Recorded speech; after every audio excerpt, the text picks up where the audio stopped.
All right, welcome everyone to another episode of the Hype Man Podcast. I'm your host, Leroy, or Leroy.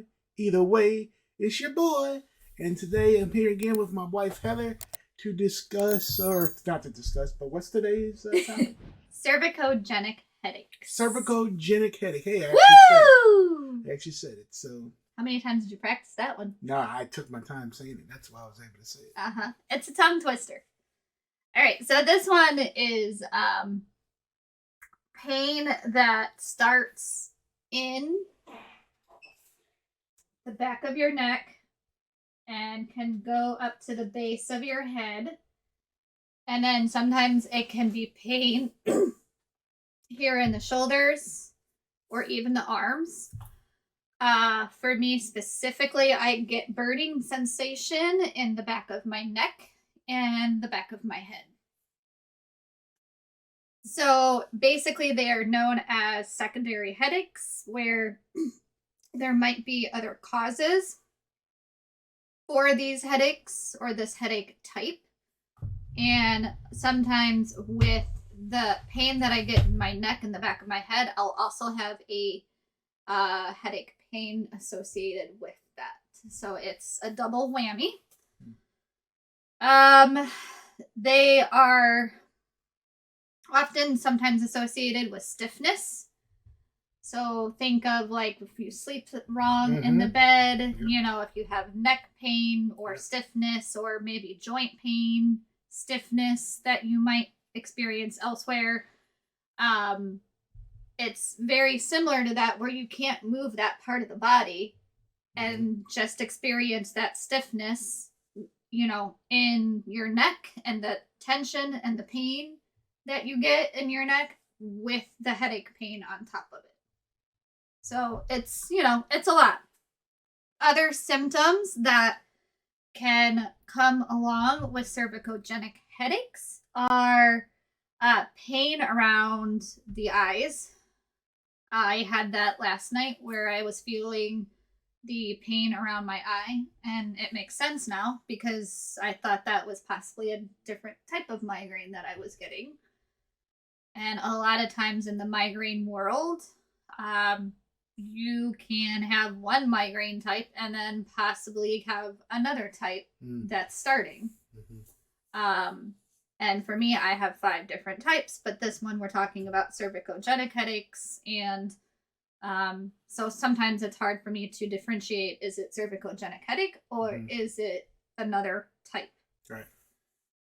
Pain in the neck, shoulder, and arm, sensitivity to light and noise, which makes sense with yesterday's sun, because remember how I was like, oh, the sun's too bright. And this is day 2 of cervicogenic headache for me, where it started yesterday. And then you can also have nausea and blurred vision. I didn't know about blurred vision, but that was one of the symptoms that can come with it, according to an article I had read. The structural problems, they assume comes along with the cervicogenic headaches, meaning there is vertebrae at the top of your spine up here. The vertebrae meaning C1, C2, and C3 specifically are associated to the structural problem. So it can be a lot. And if you've noticed me trying to talk with Leroy in this, what do you call them? Podcast or okay. This is his world, so he knows more about, you know, this podcast and all that. You know, I don't know the fancy terms with, you know. No, it's fine. So I don't know them all either. So. That's what I meant by that. Like, I don't know those fancy terms. Gotcha. You know. You know them. Like, that's your world. Some of them. I wouldn't call it my world, but I'm learning. Okay, well, yay! But if you've noticed, like, I'm not, like, turning my head all the way to you. Like, I'll turn my body to you to talk to you, or I'll turn it a little bit, but it's not my typical, whoa, you know? So this type is often hard to diagnose from doctors, neurologists. And so it's really important that you don't self-diagnose with this type, because you want to do other medical rule out, from or with your neurologist to make sure there's no other hidden underlying causes that are causing neck problems, or, maybe pain in the back of your head. So that is extremely important to not self-diagnose. Treatment options that I have read in an article, and you can consider least restrictive, so to speak, or what might work with your treatment plan with your neurologist and your doctor. Again, what we're talking about today, just because whatever works for me may not work for you, or whatever is part of my treatment plan may not be a part of yours. Right. So keep that in mind. These are just, talking points to help explain what cervicogenic headache is. Treatment options are physical therapy, medications, muscle relaxers, anti-seizure med, antidepressants, and some NSAIDs. Most of the time, NSAIDs don't normally work for me, and those are sometimes over the counter, sometimes not. Another one, sorry, I'm saying a lot. She's in it. Yep, I'm in it, and I'm getting another type of migraine, and one of my pet peeves is saying a lot, and I noticed when I'm in it, I say Mm-hmm. So I apologize. There is muscle relaxers that are really helpful. I'm on one, and I'm not going to name the name because it's my treatment plan, and I don't want it to be what this is about. But be careful with muscle relaxers, because a lot of times you can't really drive on them or operate heavy machinery if your job has, heavy machinery. And it's one of those things that muscle relaxers for me put me to sleep. Yeah. And on days I have really bad cervicogenic headaches, he will drive because I don't trust myself, because you have to be able to turn your head left and right to look at traffic, right? And so another thing to keep in mind too, when you're turning your head left and right to look at traffic, keep in mind that it's going to be hard for some people to get to work. So that can be a scary thought, because you have to miss work for neck pain, and then you're thinking, okay, how ridiculous is this? Right. That I have to miss work for, cervicogenic headaches or neck pain along with your headache. But it's one of those things where it does happen. People do need to take days off to be able to function normally again, to be able to do life. And so keep that in mind if you have a loved one or somebody that you might know of, or maybe if it's you, there's that too. Nerve blocks are also known to help. Radio frequency ablation, I really don't know what that is, but that seemed to me not really something that I may not be interested in, so I didn't really look it up. But it doesn't mean you can't. There you go. Yep. There is TENS machine, which you can find on Amazon stores. Then we also have neuromodulation surgery. That is probably the last resort that you would do, because I imagine if you have a good doctor or neurologist, you're going to want to start off with a least restrictive one. Yoga stretches to open up your neck and your shoulders. That was one of the recommended things my neurologist kept saying, was physical therapy or open up your neck and your shoulders. And I said, well, how do you do that? Right? And she said, stretches, yoga. And I'm thinking, I gotta do yoga, because at one point I had a mentality mindset, a negative one, on yoga. And this is not to offend anybody out there. It's just when I tried yoga for the first time, it was one of those things that it was a beginner class, but I didn't know how to do X, Y, and Z. And then you're asking somebody with chronic pain or health issues to do certain poses, and they didn't adapt those stretches. Mm-hmm. And so, of course, oftentimes I couldn't finish it because it was beyond my level of ability. And so I'm thinking, okay, well, if this is one yoga studio, is this all yoga studios? Mm-hmm. Is this all yoga instructors? And so I had a really, of course, negative mindset going into it. And it took me about 3 years, I want to say, if I remember correctly, with the yoga studio that I became a part of here in our hometown. And I remember her saying that it took 3 years where she had to gently inch her way up to suggest yoga. Mm-hmm. You know, like she'd be like, hey, have you thought about this? Or have you thought about that? Or trying to find ways to rewire your brain. Yep. And she was excellent with that. And so, of course, I'm very stubborn and I kept saying, no. Yep. Right? Yep. But she was very patient and she tried her hardest and she tried her best. And it took about 3 years. And here we are today. And I'm doing basic, gentle yoga stretches. Mm-hmm. So, yay. And there's deep breathing techniques or breath work that you can do because a lot of times when we're in pain or a lot of pain, our mind goes there, right? And that's not fun for anybody. So try your breath work, try deep breathing. And this is what life is like for me, for us, because even though I'm saying us, he's still living it through me. Yep.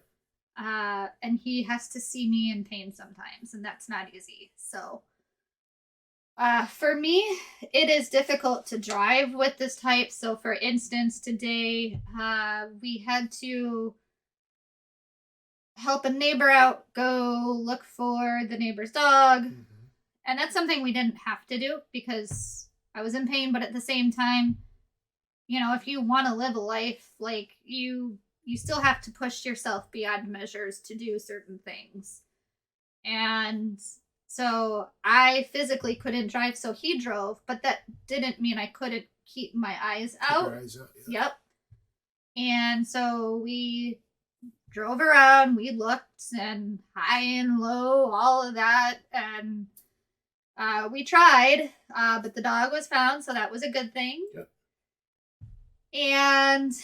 But it just shows that when you have really bad cervicogenic headaches like this, it's really hard to be able to turn your head left or right, because even doing it now, it hurts. Yep. Just doing this, right? And so when we were looking for the dog and I had to turn my head left or right, and sometimes I just didn't think because my adrenaline was going because it's a dog we really care about. Yep. And, you know, like my adrenaline was going and I'm like, oh, it's a hot day. You know, where could the dog possibly be? And so my head just went left and right. And so, of course, I might pay for it later because it will increase, you know, some tension and some stress in the back of my neck. And, you know, it's something we do. We try to help neighbors. We try to help friends where we can and family. And that doesn't mean I can't. It's just some days it's really, really hard. Yeah. So, and today is a really hard day, but I pushed myself to do it. So. Yeah. Other ones are using a heating pad tends to help me. So I've been living on a heating pad for the last 2 days. Learning certain yoga stretches oddly helps me. Go figure, right? Well, like your neurologist said, it opens everything up. So.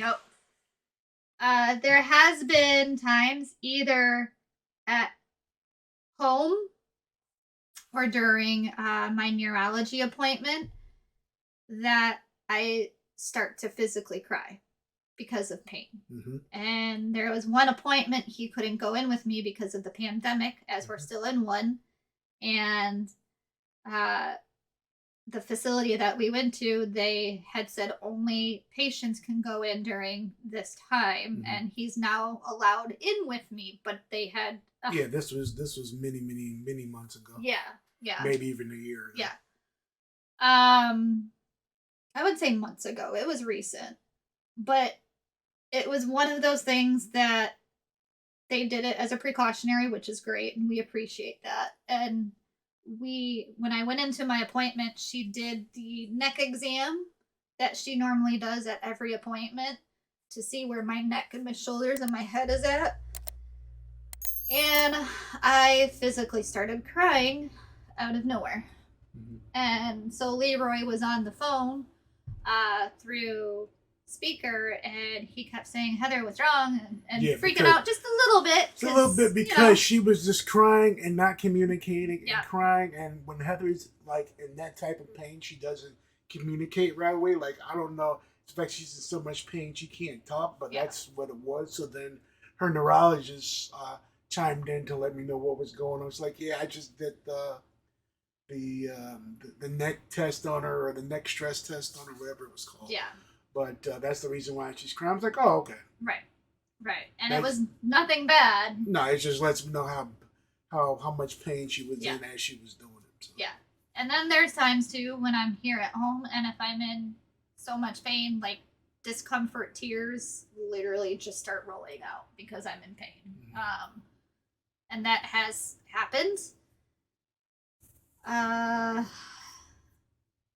So there's that. And then the neurologist always continues to encourage me to do stretches, to never forget it, even if I'm doing good or if I'm comfortable. Mm-hmm. And it's really hard for me to set new routines and all of that. And it's hard for anybody to set new routines, I bet. So she is always reminding me of that. And when I do the yoga stretches, I add them into my migraine log that I track. And so she can see, okay, she's working on them, she's trying, boom, boom, boom. Mm-hmm. And then there's been plenty of times where we go hang out with friends, and we either go out somewhere or go out to someone's house, and we hang out and we play games, or, we just talk and have laughter. And there's been times where I look like I'm in pain, or I look tired, and he looks at me and he knows. And something that many people don't know about us is that we're easily connected to each other emotionally, intuitively as well for some people. And it's one of those things that he was like, okay, do we need to go home? And I'm like, no, let's push it, because even with migraine lifestyle, I still want to try and have a life outside of this, and it's really hard to have that balance. I get it, and that's usually when I tell her, or I not tell her, but I ask her, suggest to her that, okay, if you're in so much pain you can't take it anymore, I'm like, then we'll leave. So, and it's usually another 30 minutes that I last, maybe an hour, but I end up taking the muscle relaxer and medications that I bring with me. But again, muscle relaxers put me to sleep. So we don't usually stay long, but we go enough to say, hey, because it's enough to make our presence. Yep. And it's important to me to still have a life and try and have that balance. Yep. So if I didn't do it, nobody else would push me except for Leroy, and he can help me, but it's not all up to him to push me. It's both. You. It's me, it's him, it's, I can suggest it, but if you're not feeling it, I'm not gonna, not gonna make the situation worse. Right. And so a lot of times it feels like someone has taken a frying pan and just swung it at the back of my head or neck. And so that's where the burning sensation comes in. And a lot of times it also feels like there's pressure in my head, and it's sometimes hard to think with that. It's sometimes hard to just do life. And so those are things that have helped me or that explain what cervicogenic headache is to me. Mm-hmm. And so some yoga stretches I wanted to go over with you guys that we could work on during this podcast is, what helps me may not help you. And at any time you feel pain when trying these at home, please know it's okay to stop. Mm-hmm. Don't continue to push yourself. I'm just going to push myself a little bit just to show you guys, but that's it. But when I do it, if it hurts, I don't do it. Mm-hmm. So here's some of them. Side to side is taking your, sorry, that's not my body popping. Taking your head and putting your hand and trying to tilt. Okay. And then I like to hold these for 20 seconds if I'm able to. Right now I feel okay. Okay. I was about to say, if not, it's going to be this side. Yeah. Like right now, I feel it on this side. Okay. But this is what you do. You can either do it that way, you can do it this way. Another one is taking your hands. That's the one that's probably either going to feel good or not feel good. Both. Okay. Both. I don't know how to describe it. It's like, yes, it feels good, and no, it... Is that because I'm feeling all the pressure? Yeah. And then another one is taking your hands, cupping them. Okay, lifting your head this way. Got it. So as you can see, it hurts. I can tell. Another one is looking side to side. Yeah, that's gonna hurt. That's gonna hurt. No, don't force it. No, I know. I'm just showing everybody else. So usually the side to side ones I don't do on cervicogenic headache days because the amount of pain that comes with it. Yep. But I do it on other days that I don't have this type of pain, just to keep this part of the area open as best as I can. Another one is the obvious of back in the day with gym class or wherever we learned this from, because I remember learning this from somewhere, but the famous rolling of your shoulders, right? And you feel it, and then you take it and you switch it back the other way, and this part hurts because I'm because you're adding pressure. You're adding pressure right in those spots. Mm-hmm. Yeah. Another one, let me see. Sorry guys, I have to. So you use your hands, go like this, and then stretch and reach up as high as you can go. You can do this sitting down, standing up. Yeah, usually Heather does all these sitting down. And that's because of vestibular migraine or dizziness, lightheadedness. Vertigo. Yep, vertigo. Can do another one, have these hands pointing upward like this, and then stretch it that way. Right?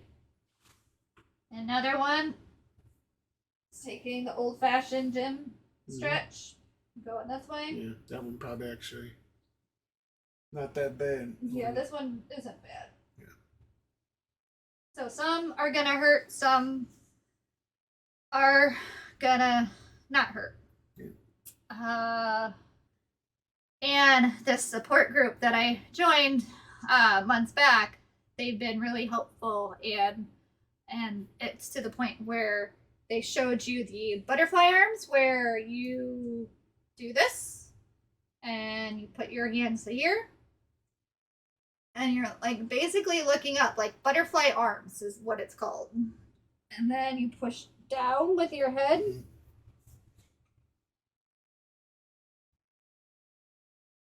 And then bring it back up. And see if you can feel that stretch. So it's like the butterfly arms. It's fun. Mm-hmm. Some days I won't be able to do that because of vertigo. Yep. So it's a matter of what you're able to do, what you're not, what feels comfortable. And again, so I think meta for this one because, I've learned a lot with chronic pain and migraine lifestyle through meta. And without that, life would be extremely hard. And sometimes it sounds silly, but it's nice to have those connections with other people. Mm-hmm. And then show you guys an image of Yep. the area Heather was talking about. Yep. So, there, I gotta scoot this way. Got it. So this image, that's essentially where you feel a lot of the pain. And then it can raise above your head. And then you can feel a lot of the inflammation at your neck. And then sometimes lower back. Even at the base of your head. You mean upper back? Yes. Upper back, and then if you see the red at the lower back, you can sometimes The feel lower part of the upper back. Yes, correct. Mm-hmm. Thank you. See, Yeah, I got you. And then sometimes you'll feel the pain here in your face, or you might feel some of it on your side. So that's a really good visual image for somebody who doesn't quite get pain, and they can kind of visually see it. Yeah. Yay! Here we go. Okay, so this one here, a member in my support group, they found this, and it says, I do things at pain levels others wouldn't even consider moving at. Because if I don't, I won't have a life. This doesn't mean I'm having a good day. I just managed to be stronger than it for part of a day. So that was a day like today, a day like yesterday. And it's one of those things that I want people to keep in mind, that while you see faces like this and we may just look tired, think about pain. They might be in pain on top of being tired. Yep. I look okay on the outside besides being tired, and if you really knew me, you knew that I was in pain. Mm-hmm. But many of you don't know me, and so you might just think, oh, she looks normal, she looks fine, she looks healthy, nothing's wrong with her. But lo and behold, I am in pain, and I am tired, and I am feeling another type of migraine coming on, as he was noticing it earlier on, signs of another type. So, yeah, it's part of life, but gotta find that balance. Yep, gotta find that balance. Gotta somehow manage manage it. It's a good word. It is a good word. But well, thank you so much, Heather, for giving some people some insight on the oh boy. Ready? Yeah. Ready? Oh, the cervicogenic headache. Cervicogenic headache. Say it 10 times fast. Cervicogenic headache. Cervicogenic headache. Cervicogenic headache. Cervicogenic headache. That's all. Cervicogenic headache. That's all. Cervicogenic headache. Okay, we got it. Cervicogenic headache. Okay, we got it. All right, thank you so much on the cervicogenic headache. And I hope you guys learned something from Heather. Again, you always check with your medical professionals. Please. But hopefully the information Heather gave you today and the stretches. I know there's a few of them that I'm going to be using, especially when I wake up on the wrong side of the bed and I slept off the pillow, my neck's all tight and everything. Yes. So that'd be great. So well, thank you again, Heather. And I'm sorry for all my ums. It drove me nuts. We greatly appreciate it. And again, if you guys like what you see, hit the like button, subscribe to the channel, and we'll be coming up. What's the next I believe vestibular migraine. Vestibular migraine, which is a lot of vertigo with migraine. Gotcha. That'll be the next one. But if you like this episode and the other episodes, like them, woohoo! Join the channel, and we'll definitely keep this going. This has been some really helpful information. So thank you, Heather, so much. Yep. All right, guys, have a good night, and yeah, stay safe. Have a good one. Take care, Sorry guys. if I distracted him. Have a good one, guys. Thank you so much.